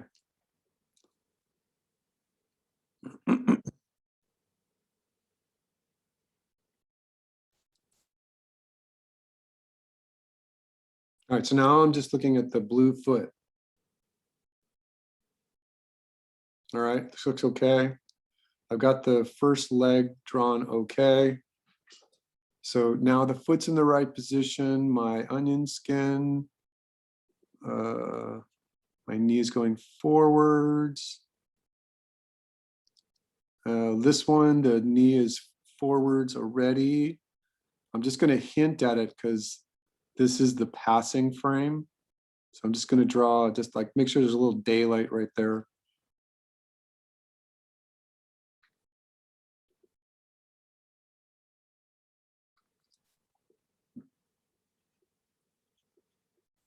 Right, the same thing that I just said earlier.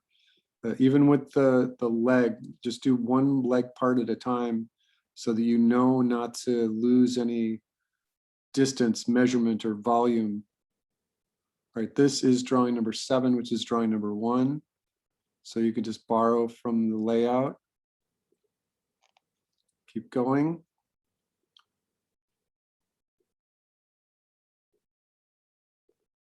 So one thing that I wanted to remind you is that I am kind of thinking of where the butt is. So when I'm starting a drawing for the upper leg, I am coming off the butt. All right, so I don't want to cross over the leg too much here. It's my crossover drawing. And now you can see the rear leg pretty clearly. Let me turn the layout down just a little bit.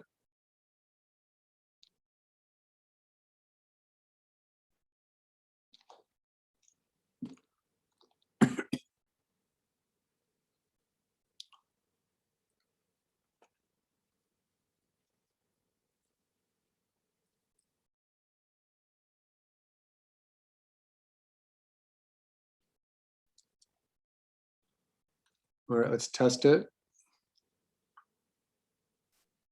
It's looking okay.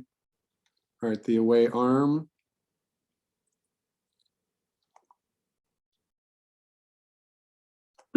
Same color, come from the shoulder, elbow, radius on a hand. And it's going to go behind here in just a drawing or two. So let's just follow what we've got. Drawing number 2 matches drawing number 8.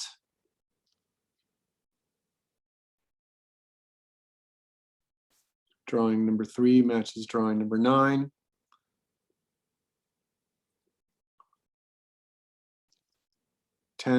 Matches, drawing number 4 matches drawing 10. So it's gone, don't worry about it. Drawing number 5 matches drawing number 11. We might see the elbow here just a little bit. And then drawing number 6 matches 12. So that hand is here. And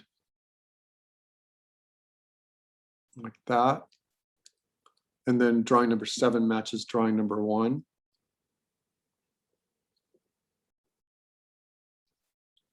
And it starts to come back. So drawing 8 matches drawing 3 position, 2 position.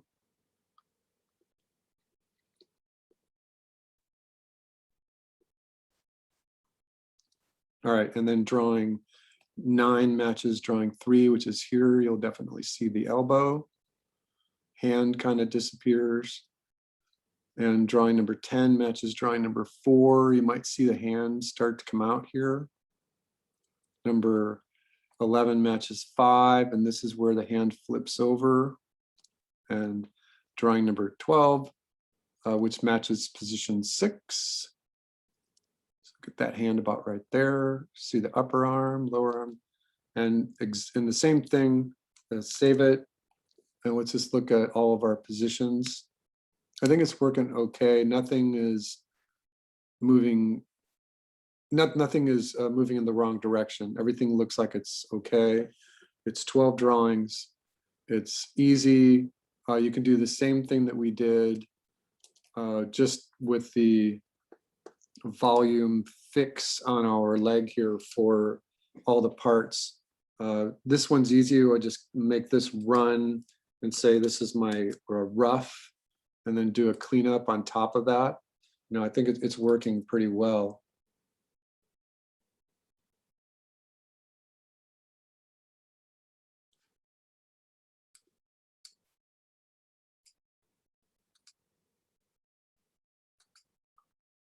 It's like I forgot to draw an arm on that one.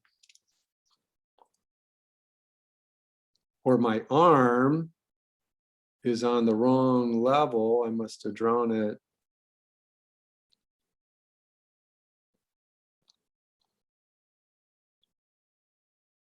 Oh yeah, that's weird. It looks like I didn't get some arms moving there.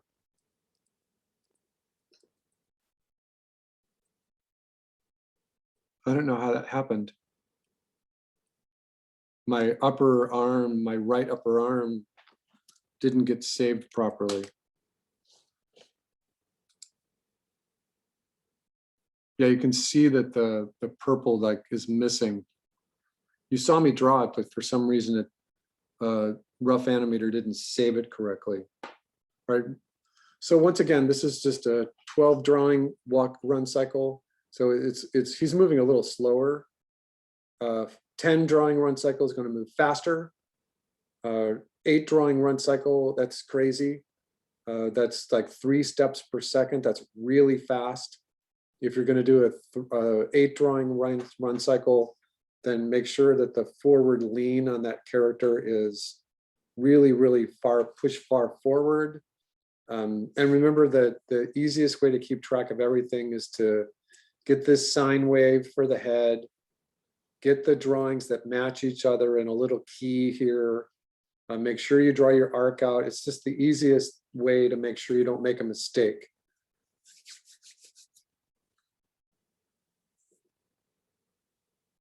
That's an okay run.